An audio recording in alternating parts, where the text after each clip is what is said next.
what your 3 months, 6 months, 9 months, 12 months overall goals look like, and how we as a partner can help you to get to that point. Not coming in with some set box of, you need to do this, you need to pay us X amount, and it'll start working immediately. Building you out a CRM, it can automate any sales funnel, and adding in inbound, outbound AI calls, you know, so as to completely automate it. At the end of the day, some businesses, I think, in my personal opinion, are moving away from doing business with people like that because they still want that human authenticity. Getting to build that relationship, and I get, you know, not everyone gets to have a relationship with that, so that's something I'm very grateful for. My brother and I both, you know, Dad's done everything he could for us, got us to this point. It's kind of up to us now.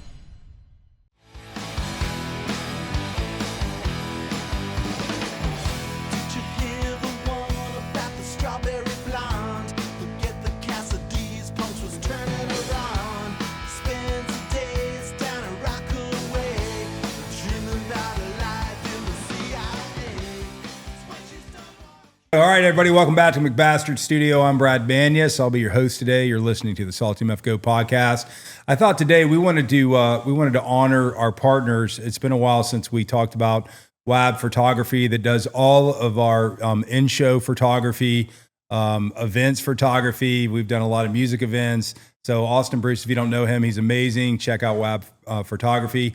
Another thing, though, also, Open Heart Media has been with us since the inception of the show. And as everyone knows, we've passed like 120 shows. So we started like, I don't know, 2.5 years ago. And I wanted to just sit down and talk with Griffin Baker, who's kind of running Open Heart Media and from all the projects, accounts. And I've known Griffin since he was a young man. And so today we really just wanted to talk, catch up with Griffin, first of all, shoot the shit, see what they're up to at Open Heart Media. And of course, we have Austin Bruce with WAB Photography right behind us taking pictures. So you'll see that's awesome. But look, hey, you can't make it in life or in business without true loyal partners and friends. And so this podcast is really just about friendship, our partners, our journey. And I wanted to catch up with Griff, and I caught him on the spot. But Griff, brother, I love you. And, welcome back, man. You guys have been such a part of this. It's kind of almost been your show as well, man. So yeah, it's weird sitting on the other side of the table here with it for sure. But happy to be here. Had a guest who couldn't make it, so I'm excited to make use of the time. But yeah, hell of an introduction. Yeah, man. Well, you know, for those who don't know, as you know, we're all about talking about relationships and all that, and there's really no bullshit on that. And I don't really want to talk about authenticity and all that shit because then it becomes unauthentic. But I've literally known Griffin since he was probably 8 or 9 or 10, and I claim him kind of as my fourth son. And so this to us, when we got involved with everyone here in the room, it was about a journey we were going to start together, and I couldn't have scripted it better than to be sitting across. I claim him as my fourth son, so it's just been good. So you guys got into this a little bit before we kind of started working together, with Open Heart. Yeah, I think it was Zach Sweat and Brad Baker. They kind of were the two co-founders of this company. I was still living up in Nashville at the time, figuring out what I was doing as a 22-year-old kid. Yeah. And once they had got it up, it started as a video production, as you know, kind of started off in the therapeutic industry and in the therapeutic space, both kind of the backgrounds that they came from. Yeah. And it's kind of evolved into almost going on year 4 here in October. Year 4, year 5, one of the two. Yeah.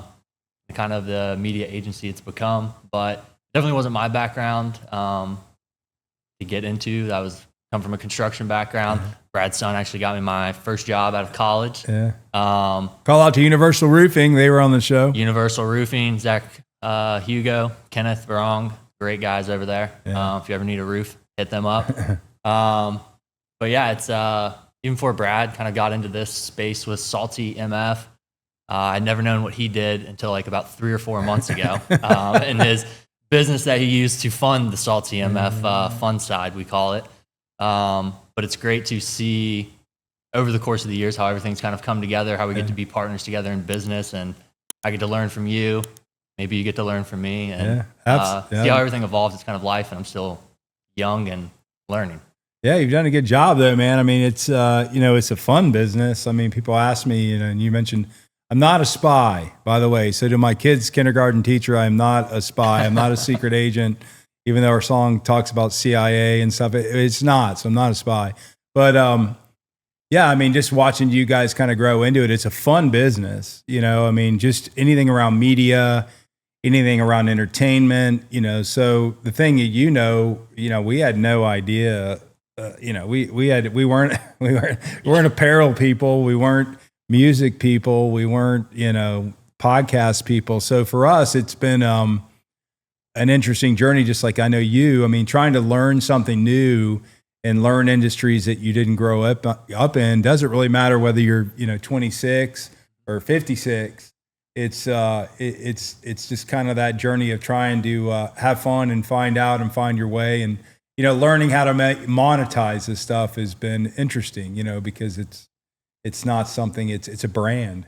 So, yeah, I think finding something that you have a passion for is one of the hardest things to do. And I'm still very young trying to figure that out.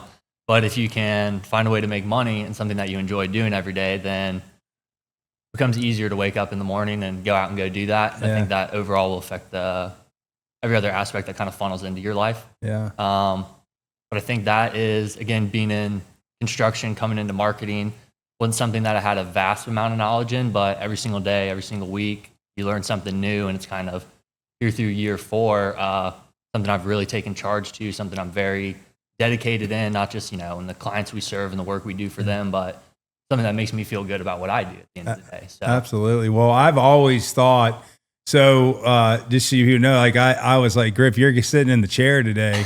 And he's like, what? But I've always thought like that, like watching these guys grow up, watching my son Kason, who are best friends with Griff, and watching my kids interact with Griff and them, like, I think this space is a young person's space. Like, I think like with the way y'all joke around and the way y'all kind of do your mock sport services. I mean, I think that chair you're sitting in might be a future one day. You just got to kind of feel comfortable with what you're doing in it. So yeah, we've joked around about the NASCAR setting up in here on a Sunday, doing a podcast, getting all the boys. Kevin Harvick coming for your job.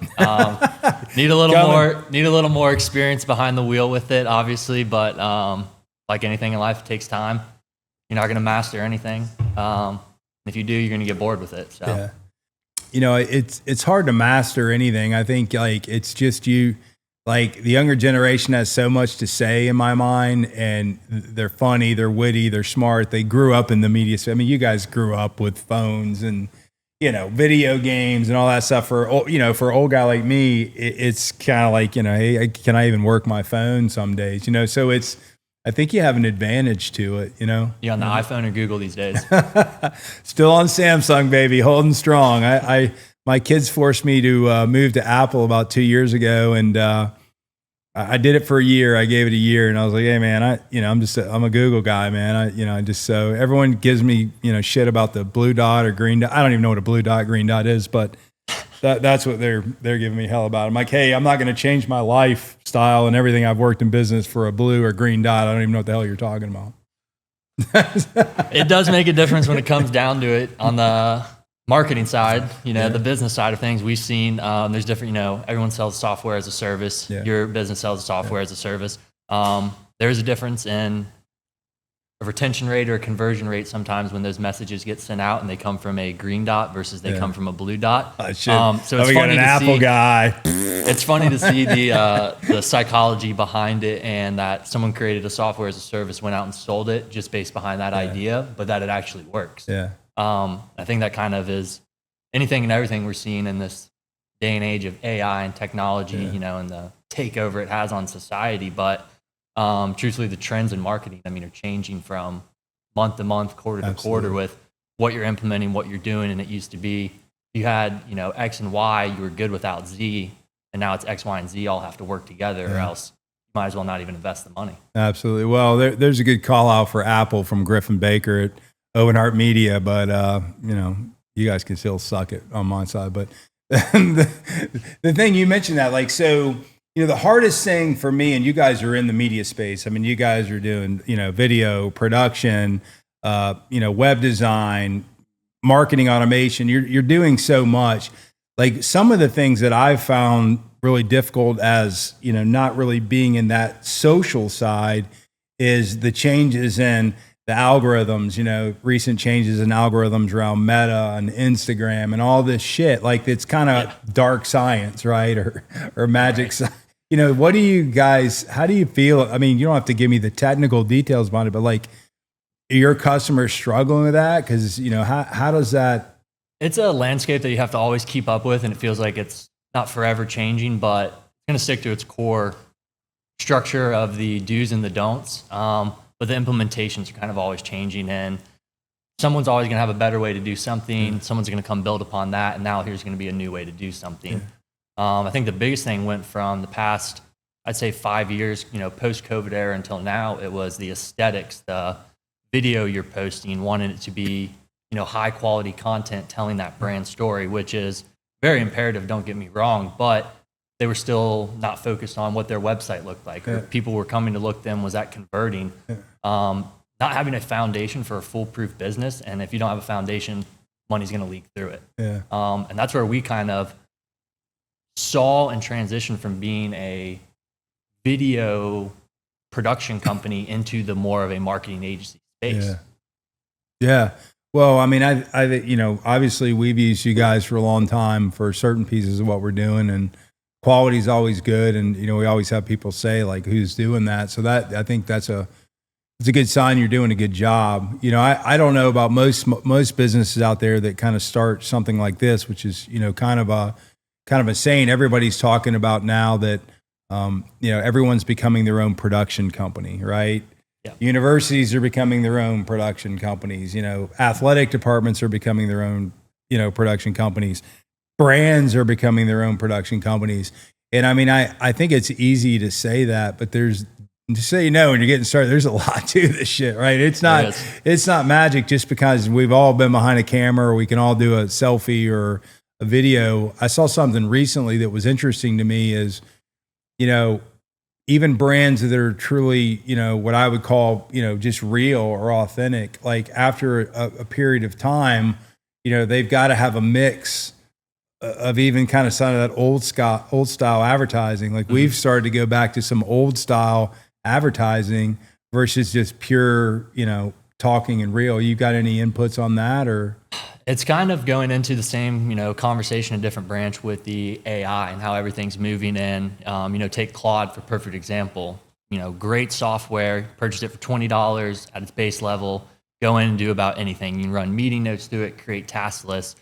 What we've kind of seen on our end is, anyone and everyone's, Joe, Susie, Mary's marketing company can go put in a client in any sector, any industry, and ask, what's the best thing that I need to do for it? Right. Lining up along the line, a million marketing agencies do that. They all come up with the same platform. There's no differentiation between it.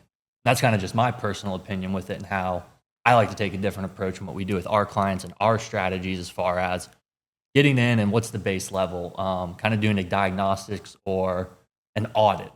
Before we get in there, I come from the construction world, and once you tear off the roof, you never know what's underneath there. There's always going to be hidden costs. And we try to alleviate that by going in, and whether it's working with a Shopify store, what their current ads campaigns are, or what their overall marketing goals are. If those aren't established, coming in and setting those and building around what your 3 months, 6 months, 9 months, 12 months overall goals look like, and how we as a partner can help you to get to that point. Not coming in with some set box of, you need to do this, you need to pay us X amount, and it'll start working immediately. Every business is different, every industry, whether you're selling a product, you're selling a service, it's going to differ from what your marketing approach needs to be. Absolutely. Yeah, I mean, just as a personal note, I mean, I get all these new GTMs, we're going to automate your outreach and all that. And I'm old. So like, I've been hearing that shit, fellas, for 30 years. Like, it's not new what you're saying. And it's hard we've talked about this several times. We buy a lot of stuff. I mean, we're not only, software providers on the other side or these we've used a lot of tools, and it's really difficult in my mind as a buyer, right, of a service, as a buyer of a technology, because there's so much. And just to your point, it sounds the exact same, right? That, the secret sauce is in kind of what your process is, trying to get that secret sauce. It comes down to, I mean, anything and everything in life, having the experience, and someone who has, 25 years experience in investing, you're going to trust more than 2 years experience, with $1 million, right? That's your retirement fund. Yeah. You want someone to do it. That's all right. It was a good point. What were you saying before that? It was a cool.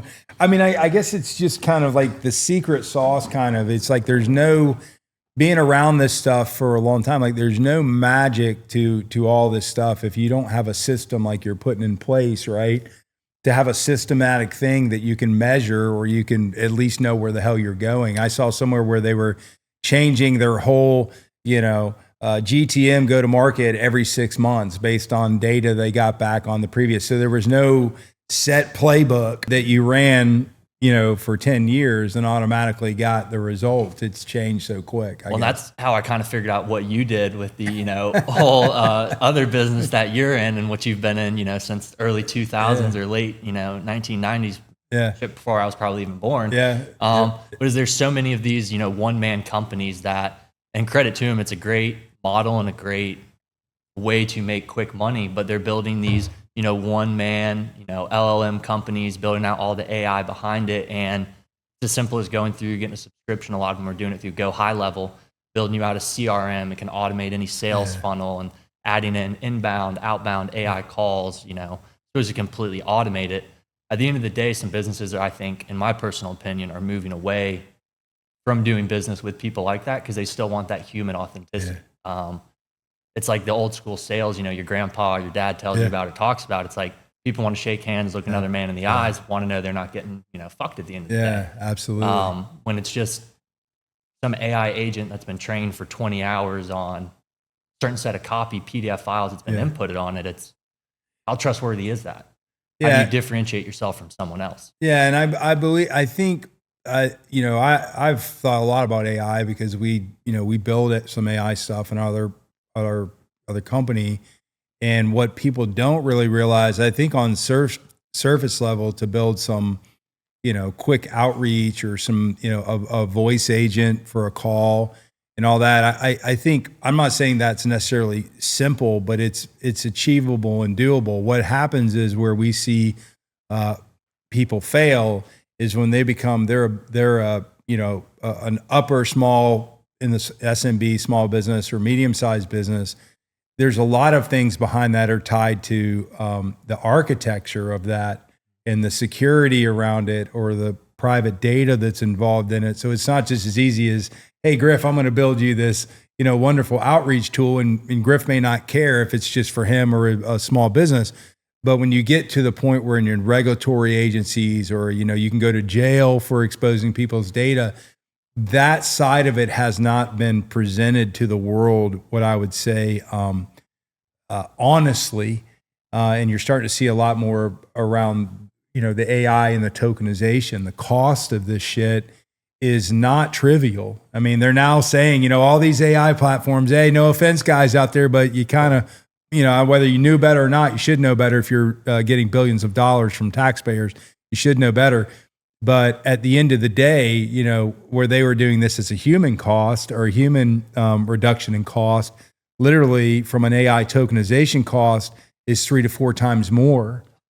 And so if you're not getting that 3 to 4 times more results, you're spending a shit ton more money, and there's no way to apply that to an ROI or see if it's actually working. You think you're saving time, but you're actually just spending more money, and Absolutely. Time is money, and you're wasting both of it. Absolutely. And I mean, we've been approached by local people on a national level wanting us, kind of white label their software as a service, and it being in the AI space. Kind of the long story short of what they're trying to pitch and sell is it's internal, use it for your business, put all your internal documents safe and secure. Yeah. It's different than Claude because it has different code written behind it, right? Whatever the difference is. That's like big corporations, say IBM, for example. None of their, TLS reps, insider sales, anything like that, they can't go put pertinent documents, RFPs, anything like that into Claude and have all the government, if they're working with a government client, have all that information out there, right? Absolutely. And, you can go through and they can put whatever privacy policies behind it and say it's not being sold. But at the end of the day, that's a huge percentage of Yeah, I'm torn on it. I mean, I think there's some definite benefits in the the research area as far as building new drugs that are good for you or taking something to market. Not that I'm a big fan of pharmaceutical companies, but I do think we had one guy we'd worked with that was helping remote people in Africa be able to tell if they were getting pneumonia just by, a photo, right? Or whatever. And based on the statistics and the calculations, AI could say, yeah, these people need medicine quick, get it to them, where they can't just go to the doctor. They can't, like we have, access to doctors. So things like that, I think, are going to be awesome. But, getting off the AI trail, because I'm sick of fucking talking about it. But well, my one last thing with it is to call out, Georgia Power CEO. Her name's Kim Green. She spoke at my youngest brother's graduation at University of North Georgia. For anyone who doesn't know her, she's the CEO of Georgia Power, worked her way up through the Southern Company.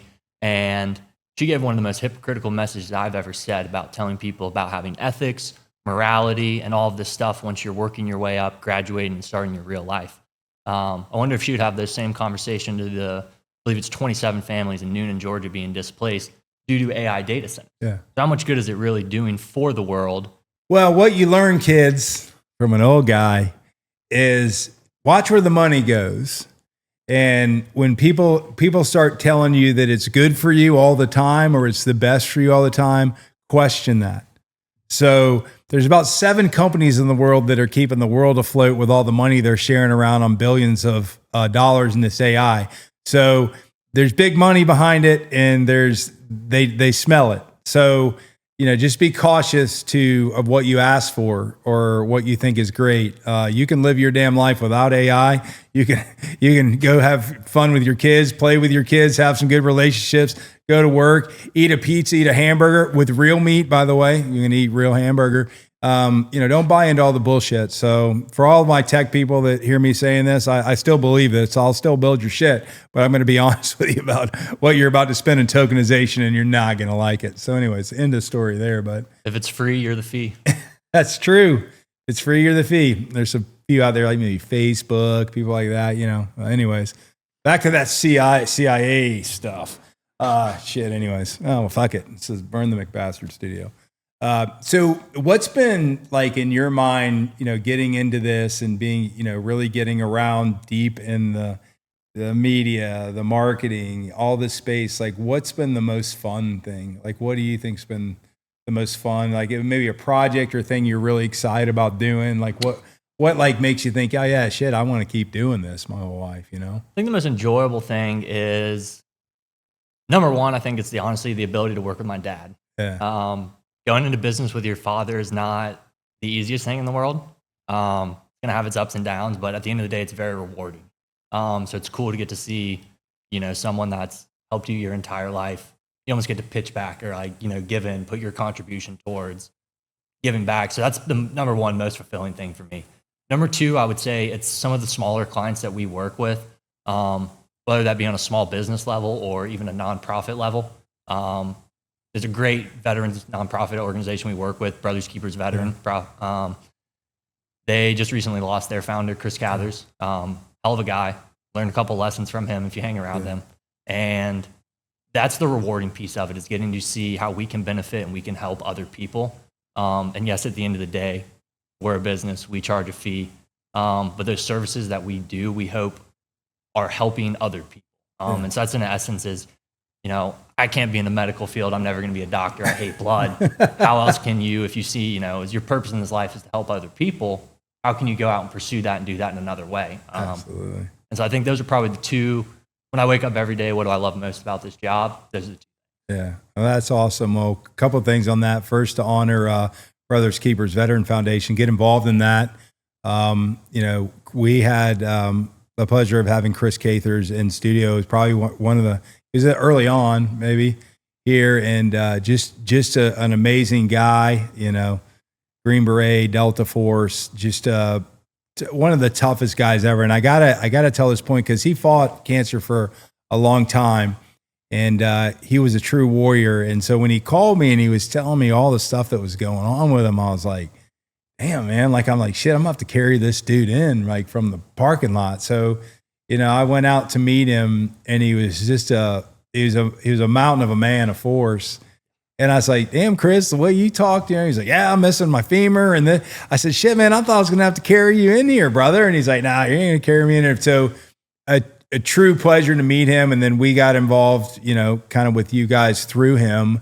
And it was just amazing. And I can tell you guys did a really good job for him. All you did at his black tie event, his gun shoot that's coming up. Do you know Coming the date up of that? June 18th, Father's Day weekend, next weekend up in Kingston or Ashland City outside of Nashville. Salute and shoot event. Great cause. Don't want to spoil too much about it, but if you haven't bought a ticket yet and you're interested, you don't have anything going on that weekend, would be a great event to get out there for. And that's just, was it BKFC? BKVF.org.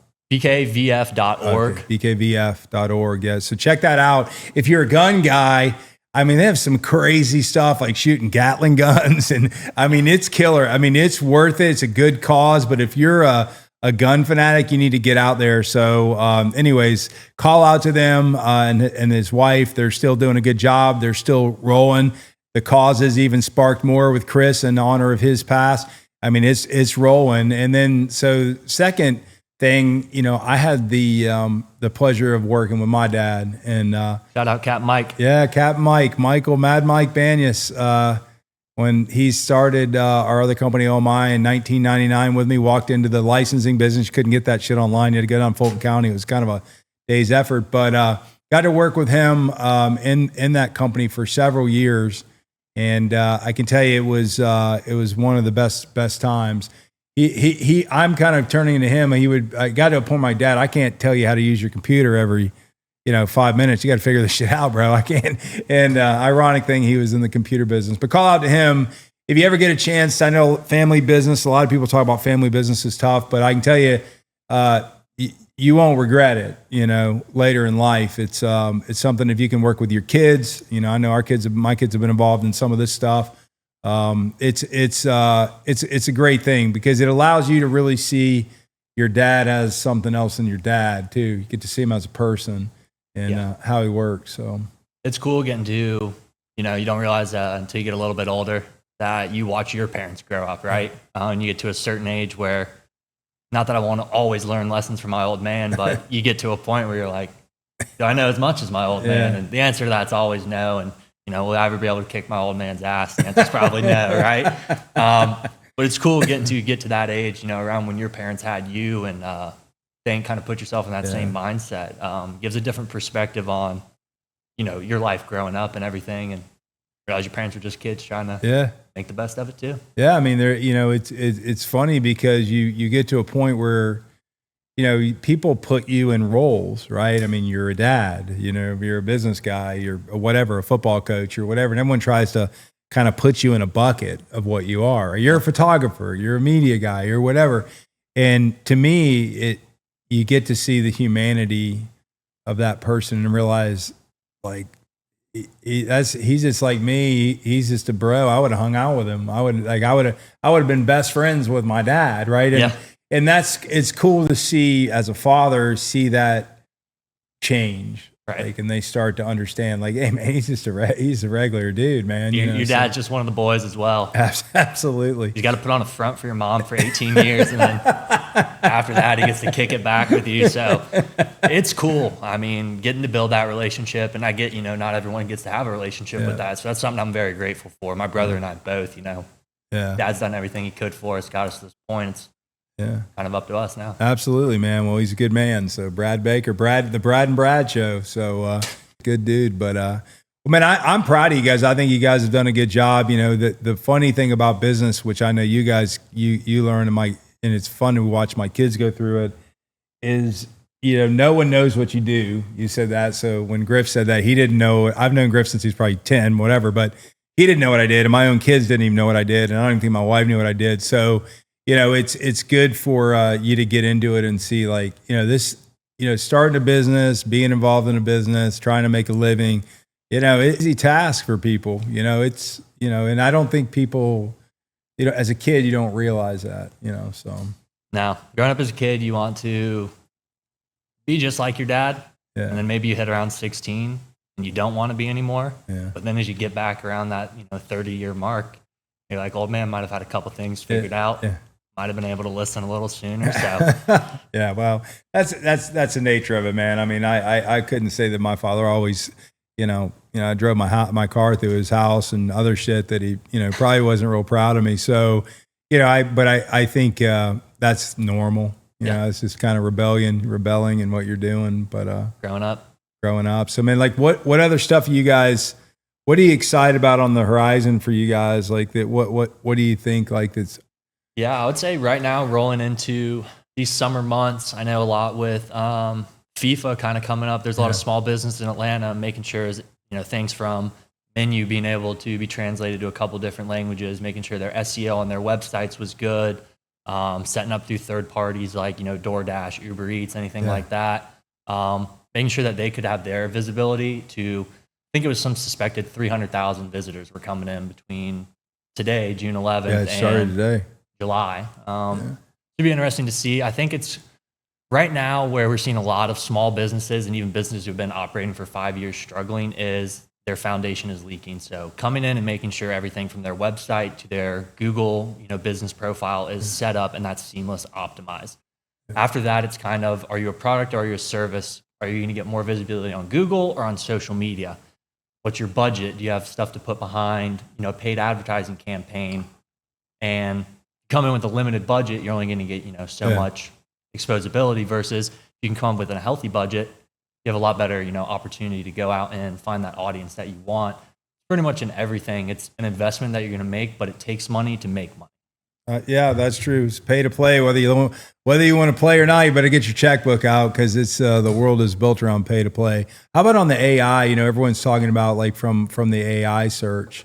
Any just thoughts on that? I'm just curious because you get tons of stuff like, hey, you gotta not only your SEO, but it needs to be perfect for AI. That's the way everybody's going. I mean, what do you feel about that? Yeah, obviously seeing how everything kind of integrates across, platforms. For example, if a client comes in and they're not posting on social media and want to immediately start running ads, their cost per click is going to be higher to warm up that audience and go out and try to find it versus they've already organically been posting for say 6 months. That audience is going to be good. Facebook metapixels, everything we can go through, retarget that audience. So when you're running ads, your cost per click is lower and you already have an audience that you're reaching. I would say that's kind of the biggest piece of it. And where we see a lot of clients that come to the table looking to do something, not able to grasp or understand what the full process is and what, why you can't just do A and C. You have to get A and B done before you can get to C. It's not as straightforward as people think. I do have to ask you, so what was it like being a Florida fan and having to go watch an Alabama game? I went, my wonderful girlfriend's family are all Alabama fans. I had to stir that shit up. Sorry. It was cool. We did get very great end zone box tickets. So that aspect of it was cool. I was more excited to watch Georgia get their ass kicked and they didn't. So it was kind that hurt. I took him there and then he pounded me right there with a. It was a double-edged sword with it. Growing up, Florida was, one of the greatest college programs around, whether it was basketball, baseball, football. Now we're kind of dead in the water, so I'm looking to see a turnaround with that. Obviously, living in the state of Georgia, I catch hell. Most of my friends are Georgia fans. But I'll stay tried and true. Always be a Gator till the day I die. Yeah, I love it, man. That's what I like about you.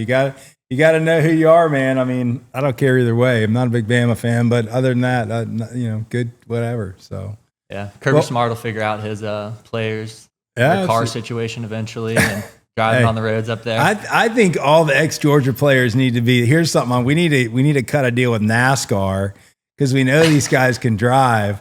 And, even under the influence, they're hitting some high speeds. So I figure we give these Georgia guys a little bit of training on the track. Somebody's going to be a winner. So I'm going to push for that. That's going to be Salty's next new NASCAR driver initiation program. Impaired NCAA athletes. Sorry, Georgia. You need it. You had to get a knock. I mean, don't be bitter about us. We got a hat after you. We got all kinds of stuff. Georgia Goat. The Goat was the first mascot for Georgia, by the way. So that's true. So Ugga and the Goat's back, baby. The Goat is back, brother. So, well, what else, man? Anything fun? Anything going on? I mean, this ain't it can have to be all fucking business, bro.